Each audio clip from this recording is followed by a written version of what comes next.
Do you remember when you used to go to the mall? Do you remember when there were malls? Well, I do. And one of the things I remember most of all about the mall was the high profit, high traffic, let's be honest, impulse purchase area called cosmetics. There was always a huge cosmetics department on the main floor in the department stores. Usually there was one at each end of the mall. You had to go through the cosmetics department to get to anything else. If you wanted a baby stroller or lingerie or a man's tie, you had to go through cosmetics. Why? Because everybody loves a makeover, right? There's nothing like seeing another woman sitting on the high stool and getting that temporary boost of dopamine and confidence that comes with having her face completely made over by a beauty advisor. Now, if you're anything like me, you did succumb to that at least once, in my case, multiple times. And in every single time it happened, I left with a bag of goodies, a big dopamine download, and almost without fail, every one of those items were relegated to a spot in my drawer to gather dust and never to be used again. It's kind of like the old school equivalent of all those courses we've bought that are just languishing on our laptop. You know, the ones promising to make self-employment easy, fast, fun, and essentially like making money in your sleep. But I digress. The bottom line is our culture loves makeovers, right? We have reality TV shows like The Biggest Loser. We have romantic comedies that all market and sell us on the notion of the transformational power of changing the outsides in order to change our insides. And maybe if we're lucky, our identities. Well, at least in the movies, everyone ends up living happily ever after, right? But if you're a woman who started a small business, anytime, I'm going to be generous, anytime in the last decade, and you're still in business, I want you to hit the pause button on listening to this podcast for a quick minute and pat yourself on the back. Because even if you feel exhausted, overwhelmed, on the verge of burnout, and fantasize about running away on a regular basis, you, my friend, have already beat the odds. Now, maybe you tell yourself, I should just be happy. I should just be grateful. I'm one of the lucky ones. So many small businesses go out of business before they get this far. So why can't you just decide to stay the course, even if you're not satisfied? I mean, you might think of it as a marriage. Like, I said my vows, I took the ring, I made the commitment, and I'm just going to stay the course. Or you might be one of those people who blamed it on your coach or the course creator or the economy, or just feel like burning it all down and simply can't stop yourself from following through on that fantasy. Now, if you're like most women, and I think you probably are, you probably went into business ill-equipped and ill-prepared for the day-to-day realities of small business ownership. You probably bought into somebody's, air quotes, proven system or someone's idea of what you need to do in order to be successful.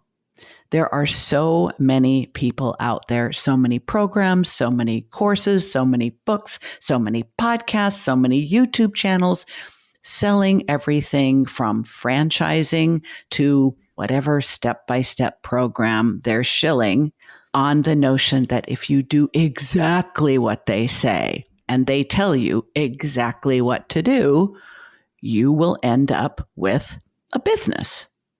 That sounds an awful lot like the people who are selling religion instead of entrepreneurship. Like, do it this way, my way, our way, this way is the right way. It is the way. But as we now know, there are many different ways to create a business and many, many different ways to be successful in business.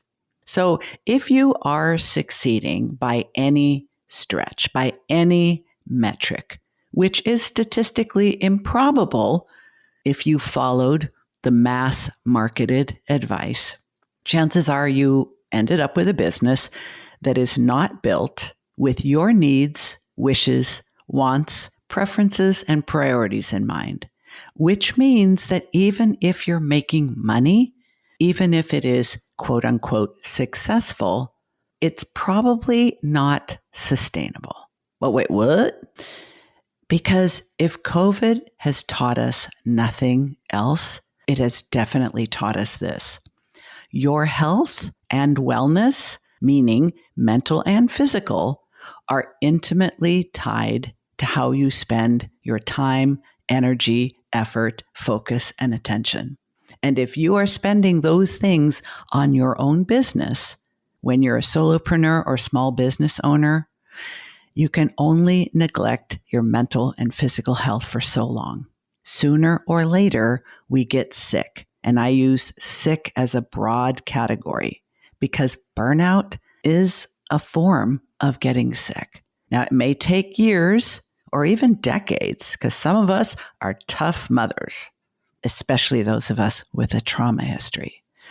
But eventually, you hit a wall and start sliding down. Now, I have seen this so often in my own business with strategy and coaching clients. I just knew it was time to talk about it here on the podcast. So the question is this: does your business need a makeover? Like, how would you even know? What are the symptoms? What can actually be done? Do you just need to burn it down and start from scratch? And where would you start? And more importantly, how do you run your existing business while you're making it over into the business that you want to have now? Well, I've been divorced twice. I just celebrated my anniversary with my current husband. I like to refer to him as my current husband, even though we've been together 26 years. I just think it's important that people stay on their toes and not get too comfortable. But we have been through multiple home renovations and always lived in the house that was under construction. This is a real test of endurance and compatibility like none other. Another test of endurance and compatibility is your relationship with your business. When you live in a house that's under construction, you do not make over the kitchen and both bathrooms at the same time. That is a disaster. But sometimes we let ourselves get so desperate in our business that we kind of do the equivalent of that. Well, not on my watch. So let's first look at the examples of when you may think your business needs a makeover, or alternately, you would just like to burn it down and start over, and when it doesn't. One of the smaller ways of thinking about this is the person who changes their niche frequently, who rebrands frequently, who changes what they offer frequently. This is usually the case in someone who's in their first couple of years in business and they don't yet have an established track record of success in a given area. There's nothing wrong with pivoting. When you are in the early stages of business and you haven't yet hit your stride, you don't really have a lot of tread on your tires and you don't really know yet what you are offering and to whom. You need to experiment. Now, some people are afraid to do that because they think it makes them look unprofessional or flaky. You know what? Once you hit your stride, nobody's going to remember what led up to it. Trust me on that. But if you have been in business for longer than a couple of years, let's say 3 to 5 or more, some of the signs that may lead you to think your business needs a makeover, but it might actually not, are these. 1, the fun part is over, and now it's work. Now, I remember someone telling me years ago, I don't even remember who it was. I would give them credit if I did. But they said, the only thing you need in order to be successful, Diane, is to be able to tolerate the monotony of success. I was like, wait, what? Yeah, a lot about business is boring. It just is. And if we are the kind of person, and I happen to be exactly this kind of person who loves, loves, loves the ideation phase, the brainstorming phase, the coming up with the idea, the building out the idea, and maybe even launching it out into the world, that is so fun for me. In fact, if I could have a consulting business where all I do day after day is come up with ideas for other people's businesses, I would be in hog heaven. That would be perfect for my kind of brain. But many entrepreneurs have this in their nature. They like the first part of the business. They like coming up with the idea and getting it put together and getting it off the ground. It's kind of like the hot air balloon going up in the air. They don't really think about keeping it up in the air, and they don't really think about what do they do when they need to bring it down. So if you're the kind of person who feels like it's just no fun anymore, or you are bored, I got to be real honest with you, because you know I'm so good at that. It's like right between the eyes kind of stuff. Because I want you to succeed, not because I'm an asshole. Truly. Just ask anybody who knows me really well. You're going to get bored with the next one, my friend. You are going to predictably feel like you want to start over from scratch in the future if you drop what you're doing and start something over. Now, I know your brain is telling you, yeah, but I just lost interest because this isn't the business I actually want to run. This new idea, that's the one. No, probably not. In fact, very likely not. It's just a new idea at the top of the stack. It's like the record. Do you remember records? Well, some of you don't remember records, but I do. And you got a brand new, now they're called vinyl. We used to call them records, but you got a brand new vinyl. You haven't literally played it to death yet. So of course you love it. Once you've played it out, you're never going to want to hear it again. And the same thing is true with folks with this personality type when it comes to business. So the challenge is going to be, what do I do once I hit that stage in my current business? You don't necessarily want to throw out your current business and start a new one. I'm just saying from experience. Another way of knowing that you might not need a makeover is that you have encountered a stage of your business where you simply do not have the necessary skills or mindset to proceed. A lot of women start businesses out of a sense of passion and purpose. And I love working with passion-filled, purpose-led entrepreneurs. And 100% of them will reach a point where it's now hard, in addition to being less shiny and probably a little boring. Not just because the novelty is worn off, that's part of this, but it's that they realize the business has reached a stage where it now needs things from them as business owners that they don't know how to do. That's when you hire a consultant or possibly a contractor or a team member. You don't burn it down.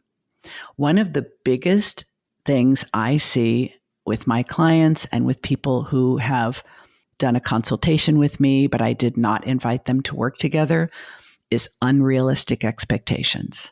Unrealistic expectations about how long it will be before they are profitable, how much actual marketing and sales they need to do for the type of business model they have chosen, those kind of things. And it's not really their fault, because we are all listening to and think we're learning from the web celebs and the online internet gurus who are telling us it's easy, fast, and fun. You can make money in your sleep. It's passive income and anyone can do it. And it's simply not true.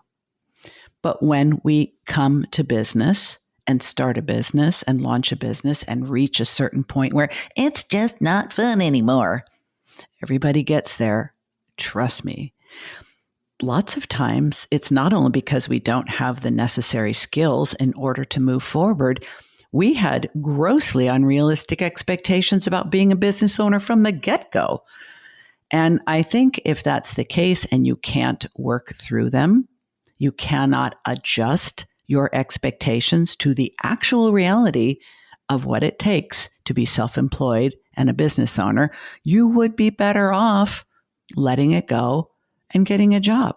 This is not for everybody. And I'm so damn mad that entrepreneurship, specifically solopreneurship, specifically online business ownership, has been sold like it's the frickin' holy grail. It is not for everybody. This lifestyle is not for everybody. And there should be absolutely no shame in calling it quits. If you've dealt with the fun part is over, I'm bored, I don't have the skills. And you know what? This is so much more effortful than I expected it to be based on the people I paid to show me the way. I would rather not. That is not a fail, even though it's a quit. It is using your wisdom about who you are and what you actually want. And if this is harder and takes longer and a whole lot less fun than you were led to believe, there's absolutely no shame in saying, I'm not doing it anymore. That may be the very best business decision you could make. That business makeover may be from got a business to now I don't. Hey, it's Diane. You know, something I hear all the time from regular listeners to the podcast is, oh my God, Diane, I learned so much from listening. It's really helped me so much in my business and life. I just can't even imagine what it would be like to actually work with you. And you know, I just kept thinking about that. You can't imagine what it would be like to actually work with me. That's a problem I need to solve. So I decided to give you a backstage pass. Here's how it's going to work. I created a private podcast. It's absolutely free of charge, and you can listen to it in the very same place that you're listening to me now, but it's private. So the way you get access to it is you're going to click on the link in the show notes. You'll enter your email address in the form, and it will be sent to you. There are 10 mini-sodes. Each of them is a backstage pass into an actual coaching conversation that I have with one of my one-on-one coaching clients. Now, you're only going to hear my voice because privacy and confidentiality are important to me, but you're going to hear what the specific challenge or problem my client was facing and the feedback, advice, or mindset shift that I offered them. In the show notes, you're also going to get key points and takeaways because, as you know, if you're simply listening, nothing changes. It's when you apply what you learn that things begin to pop. So I hope you'll sign up for it. I hope you'll binge right through it. And I especially hope you'll let me know what you think. The link is in the show notes. Go grab it. Another area where a lot of women think they need a business makeover, and they might not, is when what they actually need to do is work on their leadership skills.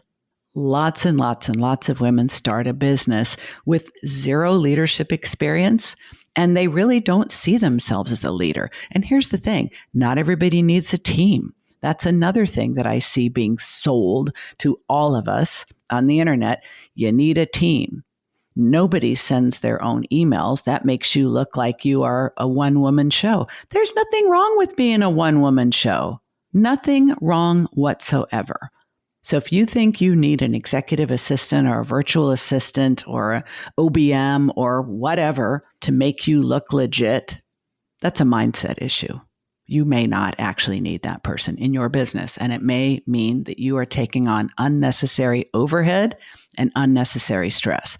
But everybody needs communication skills, whether you are a one-woman show or you've got a bunch of people working for you, either as contractors, employees, or whatever your arrangement is. We all need communication skills. We all need healthy boundaries, and we all need to know how to market, sell, screen, onboard, and serve customers or clients. So if you have issues with other people, you're going to have issues with clients or customers. This is not, when I say leadership, I don't just mean being a leader of a team. If you are a one-woman show and you work with individuals, you still need leadership skills because leadership skills allow you to communicate clearly and with confidence, set healthy boundaries, and serve your clients well. And that means turning down people who are not a fit to work with you, turning away people and hopefully referring them elsewhere when you are not what they need, and being able to tell people who want to work with you but are not ready to do so that that is the case. That's leadership. This happens to be an area where I'm really strong and I work with my clients on every one of them. But most of us went into business having no idea that that was even part of the deal. Now, if any of these, the fun part is over, you feel bored, you're in the messy middle and you realize you don't have the skills to proceed, you entered into the business with unrealistic expectations, or you need to work on your leadership and communication. If any of these are the reason for your discontent, are the reason for you even listening to this episode because you're like, oh, yeah, my business needs a makeover, then you can actually hire a small business strategist or coach to address these issues. I am one of any number of people that you could hire to do that with. Now, let's talk about the maybe yes, folks, because I've just covered you may think your business needs a makeover, but maybe it doesn't. Now we're going to talk about maybe it does. For example, if your business is built on your zone of competency or your zone of excellence, and you are longing to express your zone of genius, that is a sign that your business may benefit from a makeover. And if you're not familiar with these terms, I talk about them quite often because I'm a huge fan of the work of Gay Hendricks in the book, The Big Leap, where he talks about upper limit issues and zone of genius. If you built a business based on your zone of competency, an example of that might be you were a bookkeeper. You were a bookkeeper in an accounting firm. All of the customers that you served, who are actually customers of the CPA you worked for, loved your bookkeeping. And then you had a baby and decided you didn't want to put your baby in daycare, or you couldn't afford it based on what you were being paid. So you decided to open up your own bookkeeping business. That's a perfect example of how many women end up being in business. Now, maybe you became a bookkeeper because you didn't want to go to college, but you were really good with math and you were natural at bookkeeping. You liked it, but you don't love it. It's what you've been paid to do. It's how you've developed an occupational path, and now you've started a business on it. Is there something that you are really uniquely qualified to do? Something you actually love? Maybe something that has nothing whatsoever to do with business, bookkeeping, math, or any of it. Maybe what you really, really love is cake decorating, or I don't know, kids' birthday parties. It doesn't matter what it is.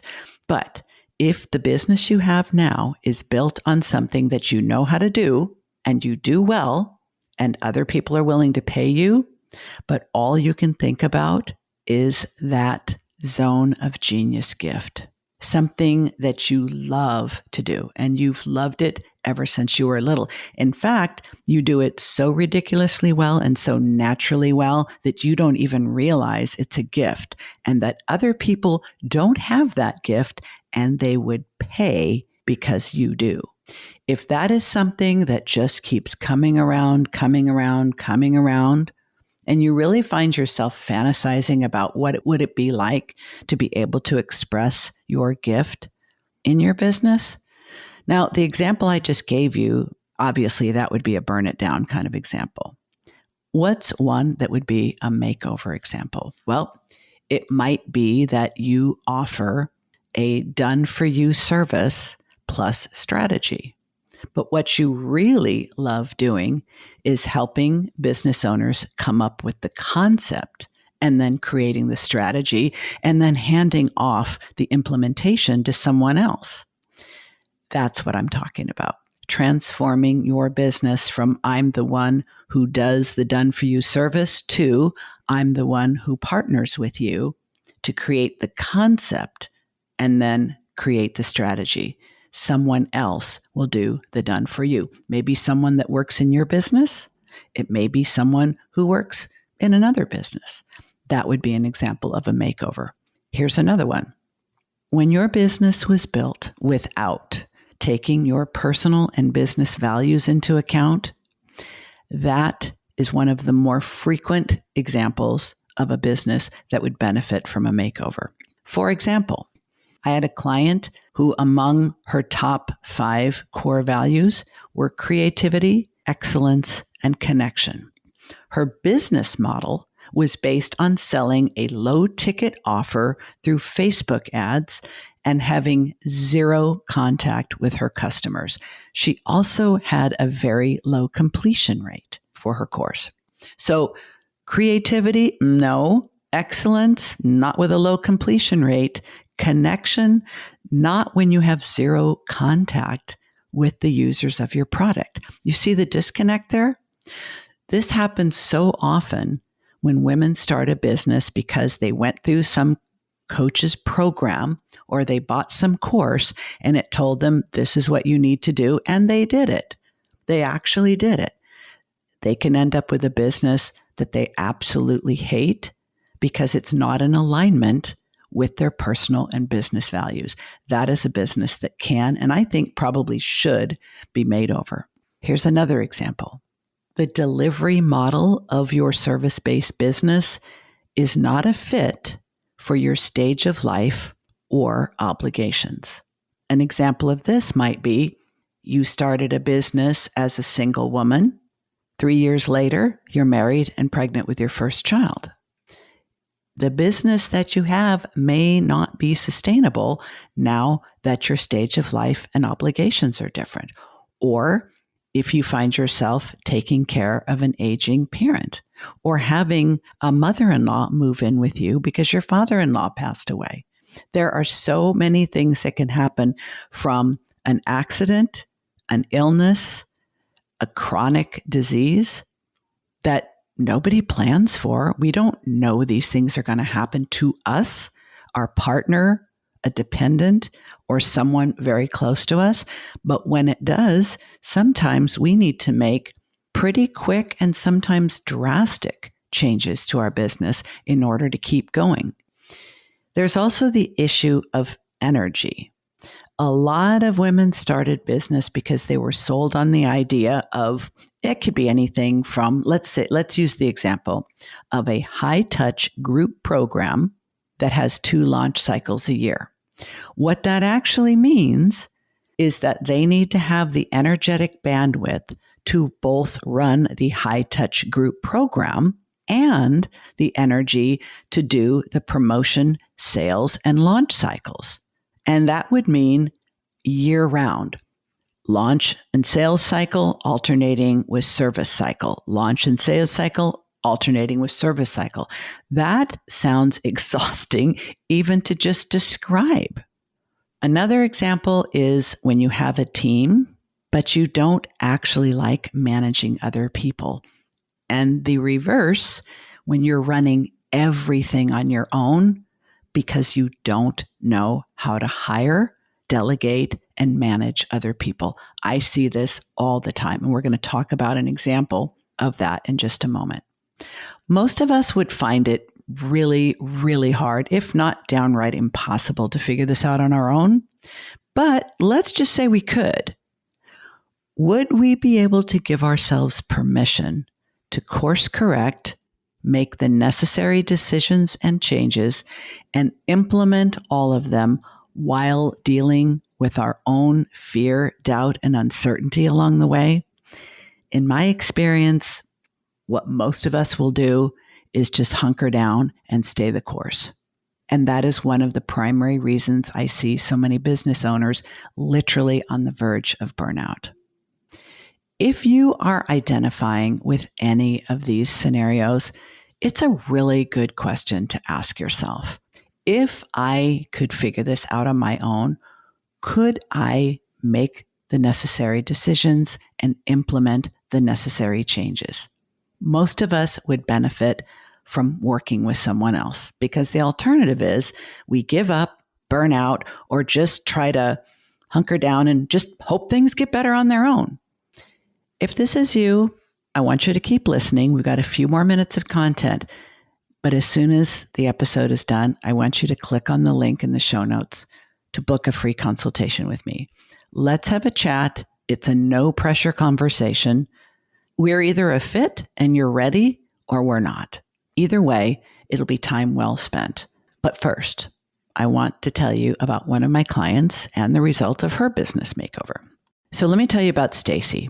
Stacy had a thriving business, a clinical practice as a licensed healthcare professional in a mid-sized Midwestern city. She really wanted to be speaking and teaching at a national level at conferences and dreamed about being a thought leader. Now, if you don't know what a thought leader is, I did a recent episode talking about the difference between experts and thought leaders. I'll make sure I drop a link to that in the show notes, because if that might be you, you're going to want to listen to that one as well. Anyway, Stacy dreamed of being a thought leader in a very specific area of specialty practice, but she would need some additional training and certification and was completely bogged down with the following: the demands of running a clinic, managing multiple employees, marketing the business so that they would have a steady flow of clients, customer relations. I mean, if you're the business owner, you are the complaint department. So anybody's not happy with somebody, you're the one they're going to talk to. Doing everything necessary to make sure they were profitable. And let me tell you, she was regularly fantasizing about running away to Bali and living in a hut. Now, needless to say, by the time she came home at night, her husband and kids were, let's just say, not getting the best of her. But she was also often missing out on family time, even on the weekends, because she always had to take work home.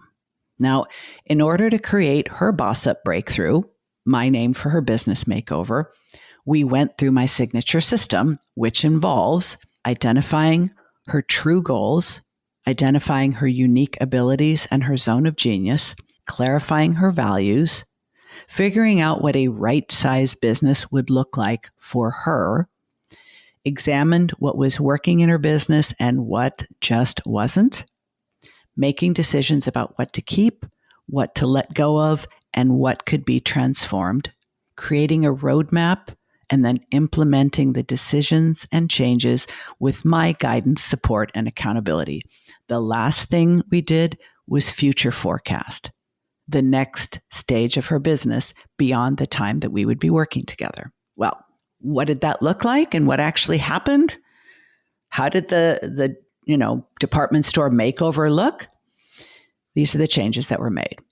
She downsized her practice and let her low-performing team members go.